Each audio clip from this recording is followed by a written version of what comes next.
خوشبو۔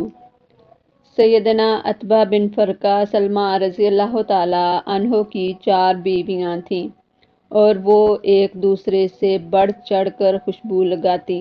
مگر جب خاوند گھر آ جاتا تو اس کی خوشبو غالب رہتی،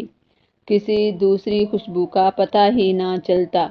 بلکہ جس راستے چلتے سارا راستہ خوشبو سے معطر ہو جاتا۔ وہ اکٹھی ہو کر خاوند کے پاس بیٹھ گئیں اور پوچھا کہ کیا وجہ ہے، ہم نے آپ کو کبھی خوشبو خریدتے نہیں دیکھا، کبھی خوشبو لگاتے نہیں دیکھا، مگر جب آپ گھر تشریف لاتے ہیں تو ساری خوشبوئیں مات ہو جاتی ہیں۔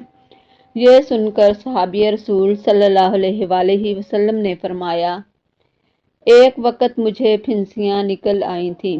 میں نے رحمت للعالمین صلی اللہ علیہ وآلہ وسلم کی خدمت میں عرض کیا تو فرمایا کرتا اتار کر بیٹھ جا۔ پھر سرکار دو عالم صلی اللہ علیہ وآلہ وسلم نے میرے جسم پر دست مبارک پھیر دیا، پھنسیاں اس وقت ختم ہو گئیں اور اس دن سے خوشبو مہک رہی ہے۔